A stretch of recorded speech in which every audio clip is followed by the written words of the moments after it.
Hello everyone, हम एक और वीडियो लेके आए आज जिसमें मैं आपको बताऊंगा कि फिजिक्स में अच्छे से अच्छे मार्क्स कैसे लाए जा सकते हैं एंड टाइम पे। देखो, एंड टाइम पे मैंने लास्ट वीडियो में आपको बताया था कि एंड टाइम पे आप सब कुछ नहीं पढ़ सकते। तो क्या क्या पढ़ेंगे, क्या क्या पढ़ना है आपको और किन किन चीज़ों पे ज़्यादा फोकस करना है ताकि आप स्मार्टली वर्क करो और इस एंड पोर्शन के टाइम को बहुत अच्छे से यूटिलाइज करके बहुत अच्छे मार्क्स हम फिजिक्स में लेके आएंगे। ठीक है, तो how to score good marks in physics in CBSE board 2024। चलिए स्टार्ट करते हैं। अच्छा, लास्ट वीडियो में मैंने आपको ये भी बताया था सारी स्ट्रेटेजी कि आपको ये बचे हुए टाइम 5 फरवरी से लेके और आपका लास्ट डे ऑफ एग्जाम तक आपको कैसे उसको यूटिलाइज करना है। ठीक है, तो अब उस यूटिलाइजेशन ऑफ टाइम अगर आप फॉलो कर रहे हो तो उसमें इस वीडियो को इंप्लीमेंट करो कि इस वीडियो से मैं आपको जो बताने वाला हूं कि हर चैप्टर में क्या क्या पढ़ना है वो यहां पर आप उसको उस शेड्यूल में डालो और 100% आपको इस चीज से रिजल्ट मिलेगा, गारंटी है इस बात की। ठीक है, तो चलिए स्टार्ट करते हैं। सबसे पहले आपको यह देखना है कि आपको करना क्या चीज है। देखो, कंटेंट बहुत सारा है, ऑनलाइन ऑफलाइन आपके नोट्स में भी होगा। मतलब इतना सारा है कि आप साल भर भी पढ़ते रह जाओगे तो भी वो चीजें खत्म नहीं होंगी। क्वेश्चंस हो गए, कंसेप्चुअल प्रॉब्लम्स हो गए, असर्शन रीजनिंग हो गए, एमसीक्यूज हो गई, थ्योरी हो गई, डिटेल्ड में थ्योरी हो गई, कंसेप्ट्स। तो आपको उसमें से फिल्टर करके मैं आपको चीजें बता रहा हूं कि आपको पढ़ना क्या है इस मोमेंट पे। देखो, पूरे साल हम कैसे भी शेड्यूल प्रिपेयर करें, कैसे भी तैयारी करें, it doesn't matter. What matters मतलब इट डजंट मैटर मतलब कि अब जो इस टाइम पे आप क्या पढ़ रहे हो वो ज्यादा मैटर करता है। ठीक है, तो अब इस समय देखो आपको क्या करना है। इस समय आपको सबसे पहले आपको क्या करना है, थ्योरी, ठीक है, जो आप पहले भी पढ़ते आ रहे हो, प्लस सारे डेरिवेशंस। ठीक है, एक प्रॉपर एक रजिस्टर बना लो और सारे डेरिवेशंस चैप्टर वाइज प्रैक्टिस करो। थ्योरी में कंसेप्ट, छोटे छोटे कंसेप्ट, अभी मैं आपको टॉपिक बताऊंगा हर चैप्टर में कौन कौन सी चीजों को लेके चलना है। सेकंड, एनसीईआरटी को नहीं छोड़ना है। देखो, बच्चे क्या करते हैं, स्टार्टिंग से एनसीईआरटी पढ़ते ही नहीं है। ठीक है, ये लास्ट मोमेंट एनसीईआरटी के लिए आपको ये लास्ट मंथ देना पड़ेगा।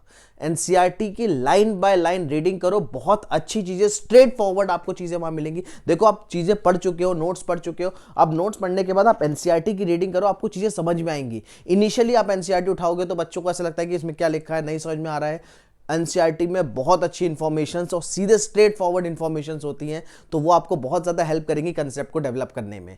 तो एनसीईआरटी रीडिंग प्लस उसके एग्जाम्पल्स और एक्सरसाइज से इंपॉर्टेंट क्वेश्चन, सारे क्वेश्चन तो आप नहीं कर पाओगे इस टाइम पे अगर आपने पहले प्रैक्टिस नहीं करा है, लेकिन कुछ इंपॉर्टेंट क्वेश्चन आप वहां पर इंप्लीमेंट कर सकते हो, उनकी प्रैक्टिस कर सकते हो। और सबसे इंपॉर्टेंट चीज, प्रीवियस ईयर क्वेश्चंस। ठीक है, लास्ट 5 से 6 साल 7 साल जितना भी आप कर सकते हो, कैसे कैसे क्वेश्चंस बोर्ड में आए हुए हैं उनको आप करो। ठीक है ना, आपको वहां पे वो चीज नहीं छोड़ सकते आप। अगर वहां पे आप वो छोड़ रहे हो तो आपको आइडिया नहीं लगेगा कि पेपर किस तरीके का आएगा। ठीक है, कैसे क्वेश्चंस बोर्ड देता है, तो इसलिए पीवाईक्यूज आपके बहुत वहां पे मैटर करते हैं। Next, all chapters are not same. देखो, ये एक समझने वाली बात है कि सारे चैप्टर्स में सेम स्ट्रेटजी नहीं लग सकती। आप एक ही स्ट्रेटजी से सारे चैप्टर पढ़ रहे हो तो आप गलत कर रहे हो। हर चैप्टर का अपना महत्व है। कोई चैप्टर इजी है, कोई हार्ड है, किसी में कंसेप्चुअल ज्यादा है, किसी में न्यूमेरिकल ज्यादा है। तो हर चैप्टर की अलग एक स्ट्रैटेजी होनी चाहिए आपको पढ़ने के लिए। ठीक है, उसमें पता होना चाहिए कि कौन सा चैप्टर कैसा है, वो मुझे कितना मार्क्स में कितना वेटेज है, मुझे उसको कितना टाइम देना है। ये चीज़ बहुत इंपॉर्टेंट करती है लास्ट टाइम पे, क्योंकि आपके पास टाइम बहुत कम है। ठीक है, और इस कम टाइम में अच्छा स्कोर करने के लिए आपको स्मार्टली वर्क करना पड़ेगा। तो वहां पर मैंने इनको 3 फेज में डिवाइड करा है। देखो, पहला फेज है इजी टू लर्न। ऐसे चैप्टर्स जो बहुत ही आसानी से और जल्दी, जिनमें हमें ज्यादा टाइम नहीं देना है, वो हम तैयार कर सकते हैं। वैसे चैप्टर्स कौन कौन से होंगे मैं आपको ही बताऊंगा। सेकंड हमारा है need little more time. Need little more time का मतलब है ऐसे चैप्टर्स जिन्हें हमें थोड़ा सा एक्स्ट्रा टाइम देके पढ़ के उनका कंसेप्ट सीखने में और सॉल्व करने में थोड़ा सा ज़्यादा समय लगेगा as compare to the first category. तो ऐसे चैप्टर्स कौन कौन से होंगे वो भी मैं आपको भी बताऊंगा नेक्स्ट में। थर्ड है नीड लिटिल टफ और नीड टाइम। सारे चैप्टर्स टफ नहीं होते हैं, लेकिन हाँ कुछ पोर्शन ऐसा है जो काफ़ी बच्चों को हार्ड लगता है। हो सकता है वो किसी को इजी लगे या किसी को इंटरेस्ट हो, जल्दी समझ में आ जाए, उन्हें जल्दी ग्रैब कर लिए चीज़ों को, ठीक है। तो क्योंकि टफ चीज़ें भी अगर आप जल्दी ग्रैब कर लोगे तो वो आपको इजी लगेंगी, लेकिन मैक्सिमम बच्चों को 90% स्टूडेंट्स को वो चीज़ें टफ लगती हैं, तो उनको कैसे प्रिपेयर करना है इस टाइम पे। तो ये 3 कैटेगरी हैं। सबसे पहले देखते हैं इजी टू लर्न चैप्टर्स। अब देखो सबसे पहला चैप्टर यहां पे ये आ रहा है चैप्टर नंबर 1, ठीक है, ये चैप्टर नंबर 1 है, ठीक है। यहां पे मैं लिख देता हूं चैप्टर 1 इलेक्ट्रोस्टैटिक में फर्स्ट, क्योंकि 2 पार्ट में डिवाइडेड है, फर्स्ट से सेकंड। फर्स्ट चैप्टर बहुत इजी टू लर्न है, जल्दी हो जाएगा। और इसमें फर्स्ट चैप्टर में आप क्या क्या कर सकते हो, देखो वो चीज भी अभी आपको मैं चैप्टर के अंदर का बताऊंगा कि उसमें से क्या क्या मेन पढ़ना है पहले, ठीक है।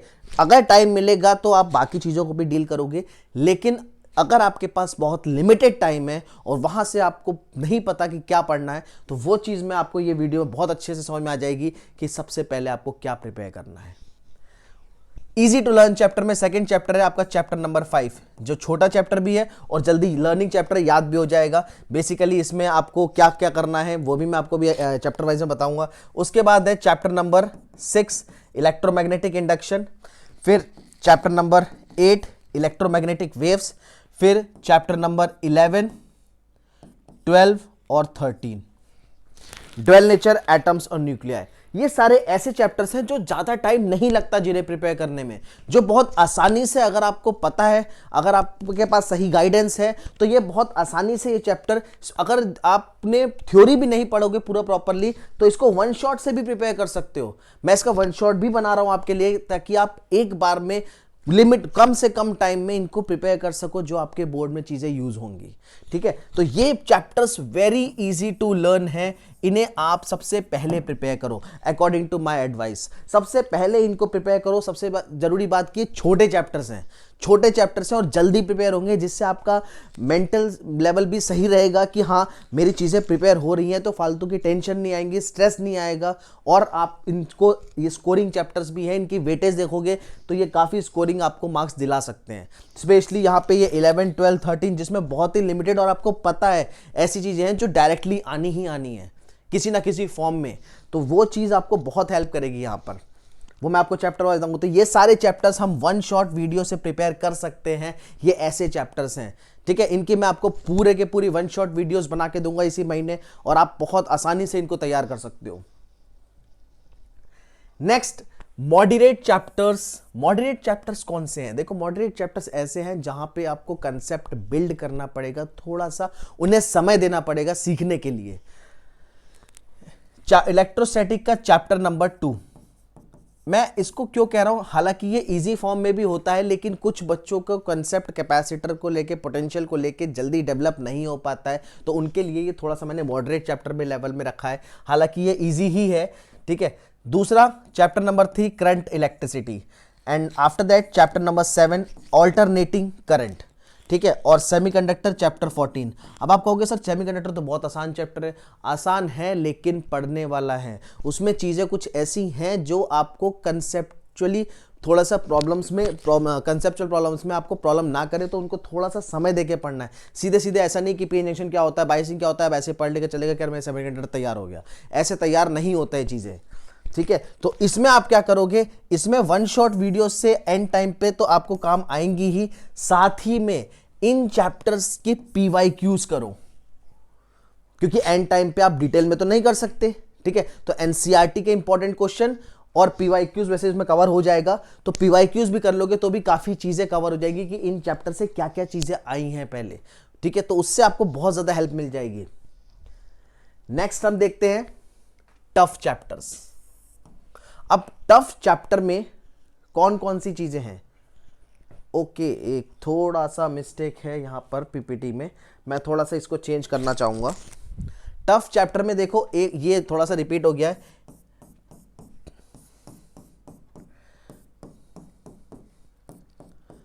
देखो टफ चैप्टर में एक आता है सबसे ज़रूरी चीज़, रे ऑप्टिक्स, जो बच्चों को हार्ड लगता है, दैट इज चैप्टर नंबर 9।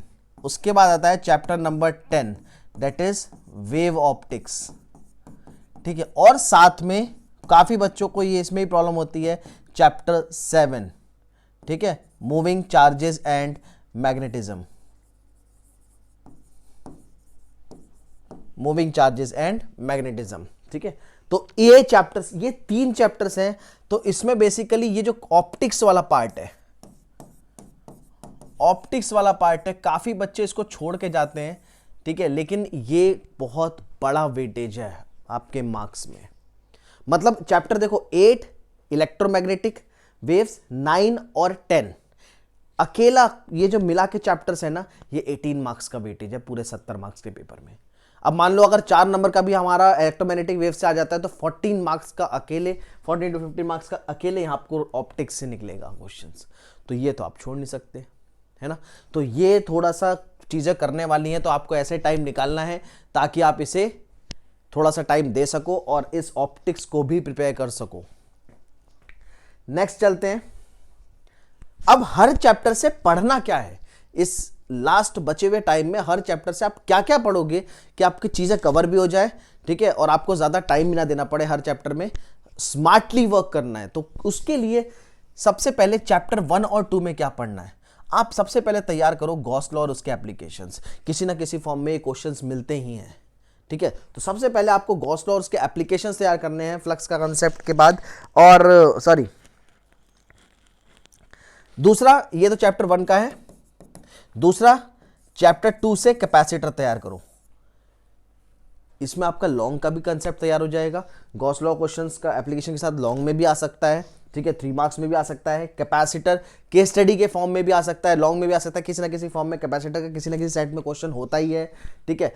छोटे कंसेप्ट में इलेक्ट्रिक डायपोल नहीं छोड़ना है आपको। इलेक्ट्रिक पोटेंशियल, ये चैप्टर 1 में है, ये चैप्टर 2 में है। इलेक्ट्रिक फील्ड लाइंस फिर से चैप्टर 1 में है और इक्विपोटेंशियल सर्फेसेस चैप्टर 2 में है।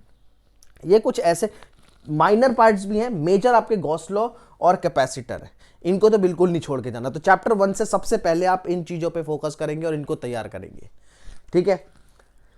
फिर आता है चैप्टर 1 और 2 के बाद 3 करंट इलेक्ट्रिसिटी। करंट इलेक्ट्रिसिटी से देखो आप भी समझ सकते हो किरचॉफ्स लॉ किरचॉफ्स लॉ क्या होता है, कौन से कंजर्वेशन ऑफ चीजों पे बेस्ड है ये, ठीक है। एप्लीकेशन व्हीटस्टोन ब्रिज और उसके application, meter bridge, temperature dependency का कंसेप्ट, इंटरनल रेजिस्टेंस, रिलेशंस मतलब छोटे छोटे सारे डेरिवेशंस है। जैसे स्टार्टिंग में ड्रिफ्ट वेलोसिटी का कंसेप्ट है, करंट डेंसिटी, ड्रिफ्ट वेलोसिटी और करंट में उसमें I is equals to NeAVD और इलेक्ट्रॉन मोबिलिटी, ऐसे छोटे छोटे टर्म्स हैं।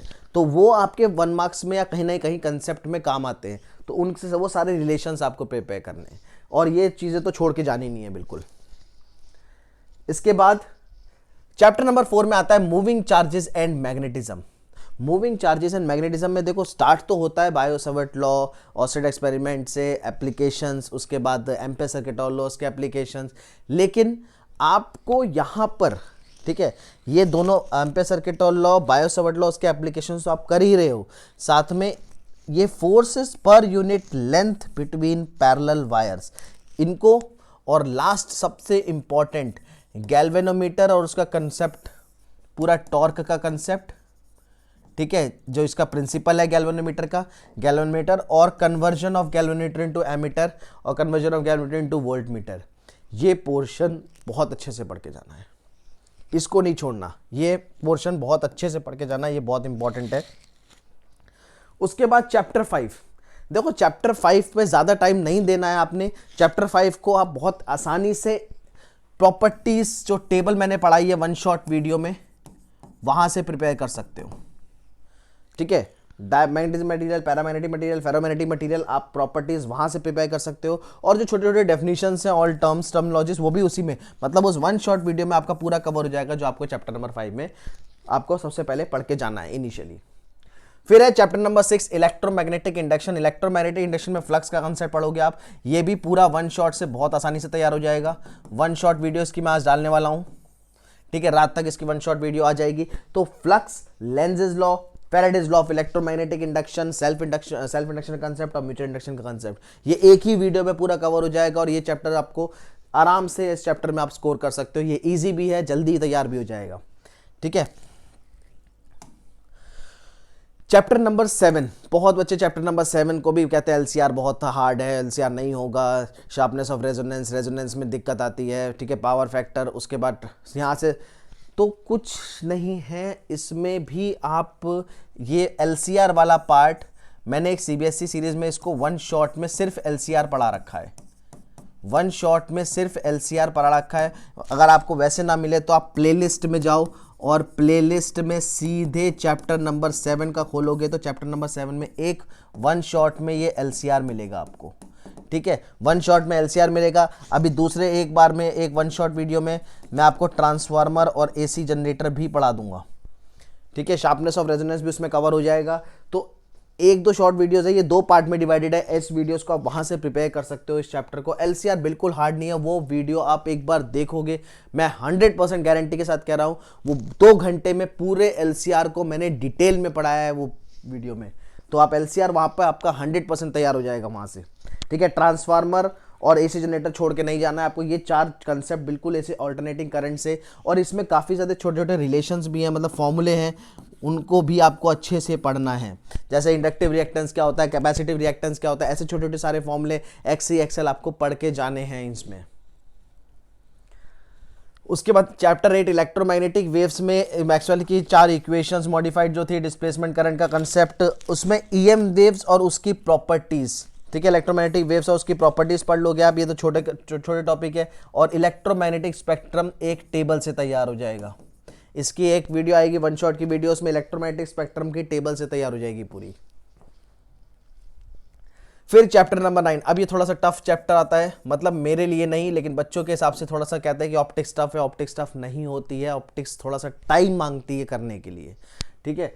अब इसमें आपको 8 टॉपिक्स मैंने फिल्टर करके निकालने हैं, जो आपको अच्छे से पढ़ के जाने हैं, ठीक है। स्टार्टिंग में लेंस लॉ, रिफ्रैक्टिव इंडेक्स का कंसेप्ट, और उसके बाद अपरेंट शिफ्ट, उसके बाद टोटल इंटरनल रिफ्लेक्शन, यहाँ पे टोटल इंटरनल रिफ्लेक्शन में आपको वो मिराज वगैरह कंसेप्ट, ऑप्टिकल फाइबर, ये वाले कंसेप्ट को पढ़ के जाना है। Lens maker formula, prism, microscope और टेलीस्कोप, इन टॉपिक्स को पहले पढ़ो आप, ठीक है। अगर कोशिश करो पूरी नहीं ऑप्टिक्स हो पा रही तो ये टॉपिक्स 100% आपको तैयार करके जाना है, इनको इसमें से टॉपिक्स में नहीं छोड़ना है। वेव ऑप्टिक्स में देखो वेव फ्रंट और टाइप्स पढ़ लो स्टार्टिंग में।